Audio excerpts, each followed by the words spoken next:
সনের কথা উল্লেখ করছি, খ্রিস্টাব্দের কথা কি, যে রামানন্দ স্বামী জন্ম নিয়েছিলেন 1360 খ্রিস্টাব্দে, রুইদাস জন্ম নিয়েছিলেন তখন 1370 খ্রিস্টাব্দে, আর কৃষ্ণ জন্ম নিয়েছিলেন তখন 3228 খ্রিস্টাব্দে।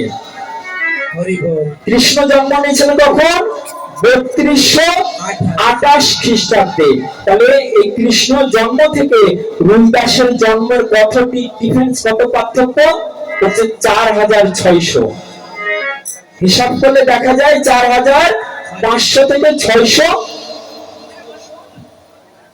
পার্থক্য রয়েছে, তাই কি না? কি বাবা, তাই কি না? তাই হচ্ছে না?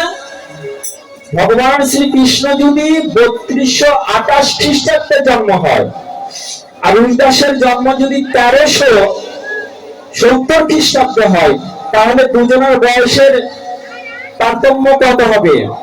4500 থেকে 600। এখন প্রশ্ন, তাহলে যে ধরা হয় যে রুইদাস নাকি বৈষ্ণব সেবায়, দ্রৌপদী নাকি রুইদাসকে বৈষ্ণব সেবা দিয়েছিল, পঞ্চ পাণ্ডব নাকি রুইদাসকে বৈষ্ণব সেবা দিয়েছিল, অনেক কীর্তনিয়া, অনেক লীলায় দেখা যায় যে রুইদাসের বৈষ্ণব সেবা। তাই শোনেন না আপনারা? কি গো বাবা, শোনেন না যে রুইদাসের বৈষ্ণব সেবা কি? দ্রৌপদী সেবা দিয়েছিল, পঞ্চ পাণ্ডব সেবা দিয়েছিল।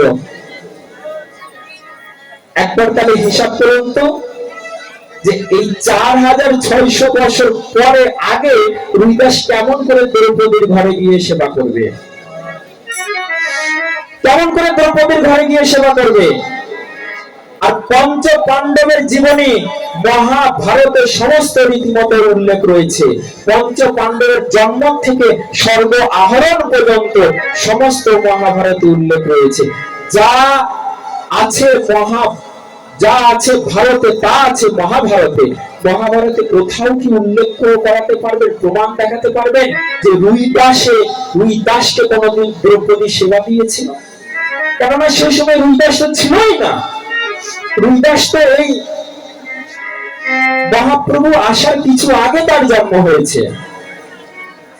মহাপ্রভু জন্ম হয়েছে 1486 খ্রিস্টাব্দে। এই সময় রুইদাসের জন্ম হয়েছিল, সঙ্গ হয়েছিল, কিন্তু দর্শন হয়নি, সঙ্গ হয়নি, এমনটা কোন শাস্ত্রে এখনো উল্লেখ প্রমাণ পাওয়া যায় না যে মহাপ্রভুর সঙ্গে রুইদাসের সঙ্গ হয়েছিল, কিন্তু সেই সময় রুইদাসের জন্ম হয়েছিল, এটি প্রমাণ পাওয়া যায়। তাহলে এখন বলুন, যে লীলাটি যে কীর্তনিয়া কীর্তন করে যে দ্রৌপদী নাকি রুইদাসকে সেবা দিয়েছিল, তাহলে কতটা ভাষা মিথ্যা কথা, কতটা মিথ্যা কথা। তাই আমি এই কীর্তন আসরে, আমার কথাগুলোর ইউটিউব চ্যানেল শুনবে, আমি কীর্তন আসরে টানিয়ে দিয়ে গোটা বিশ্ববাসীকে আমি প্রশ্ন করব, যদি এই বয়সের তারতম্য হয়, তাহলে দ্রৌপদী কেমন করে রুইদাসকে সেবা দিলেন? এটা আমার প্রশ্ন থাকলো।